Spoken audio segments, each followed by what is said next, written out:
Everybody, it's Glenn. So you may have recently seen my custom Mecha-Hulk Mark II video, which is the reason why I am going to do a quick review of the Hulk Classics Mecha-Hulk here, which inspired my custom action figure.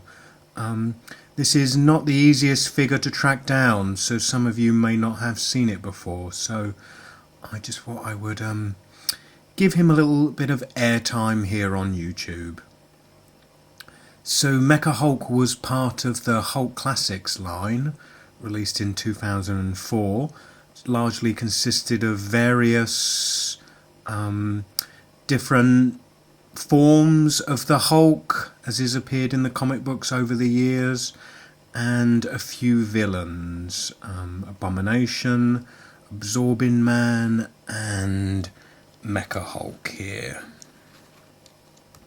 So unlike the Abomination and the Absorbing Man, Mecha-Hulk here never actually appeared in the comic books.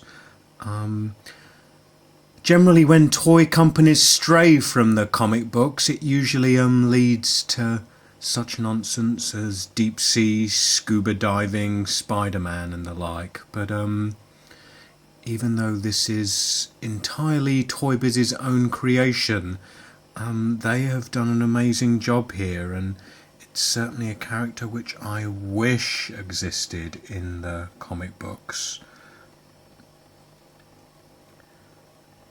Part of the genius of it is that it's actually from designs by R. Adams, who penciled various Marvel comic books over the years. So to begin with, it is from good comic book pedigree, if not actually from the comics itself. It's obviously intended to be a robotic Hulk. It looks a kind of cross between the Hulk and the Terminator endoskeleton, particularly in the face there. If you look in the face, tell me that's not got a touch of T-800 about it.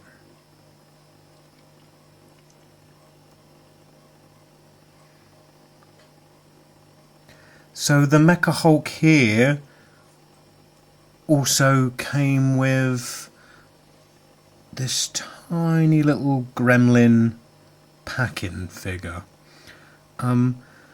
which he actually fits inside the Mecha-Hulk. I think conceptually the beginning of this figure probably comes from the Titanium Man character. Gremlin here was Titanium Man at one point, wearing the suit. And the gremlin figure here, he's tiny, he's maybe 2 inches tall, but still there's a lot of great sculpting on him. They did a really good job of making him look like a really creepy little critter. He's of course small in stature but big in evil genius. To give you an idea of scale, here's the Ant-Man that came packed with the Goliath figure. So he's quite a bit smaller than this Ant-Man. And Gremlin here features just the basic 5 points of articulation: arms, legs and head. Looks great, really. Get an idea of the scale of the Mecha-Hulk with Gremlin there alongside him. If we turn around the Mecha-Hulk, it's actually in his back here. Flips down, revealing a cockpit there,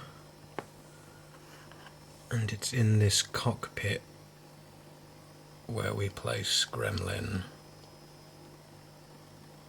Night night, Gremlin. So just looking at the back there, you really get an idea of all the detail they put into this figure. All his various mechanical workings. Looks amazing.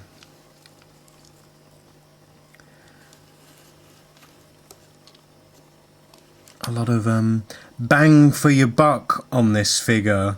Like most of the figures in the line, they were all kind of big, heavy Hulk figures. So it wasn't the best distributed line. A lot of them are quite rare.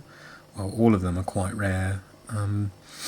Mecha-Hulk being one of the more collectible ones. Probably second to maybe the Absorbing Man, which goes for a real pretty penny. And you have to remember, here in the UK, this figure would have retailed at the same price as the 3 3/4 inch Marvel Universe figures are currently retailing at. And kind of people wonder why I'm not buying those. It's because they're horrible value for money. Whereas a figure like this was, like I said, a lot of bang for your buck, great value for money. There is one odd thing about this character, this figure, which I really don't like. It features the most bizarre play action. Now, a lot of the ToyBiz figures, aside from the Marvel Legends, the Classics line, Spider-Man Classics, Hulk Classics, Fantastic Four Classics, etc., they straddled the line between kids and collectors, i.e. kind of producing figures which had a lot of playability, yet also a lot of sculpting and articulation that collectors enjoyed. And something they did was, to a great, amazing looking figure like this, like you wouldn't have reason enough to buy it, they felt necessary to add this feature to it. I don't know if you caught that, but oh, there it goes. Basically, it doesn't work too well, but he fires missiles out of his nipples.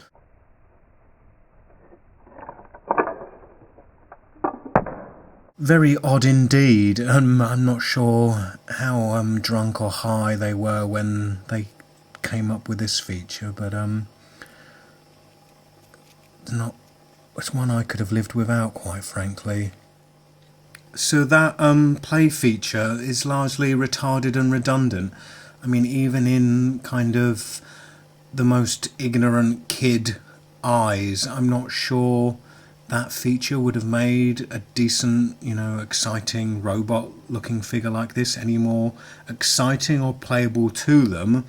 And really what I would have preferred to see is, instead of the cockpit being in the back there, if they'd have done away with that play feature and had a kind of opening cockpit in the chest there, which the Gremlin could fit in, which is, of course, if you've checked out my custom Mecha-Hulk Mark II, that's something that I did with my figure.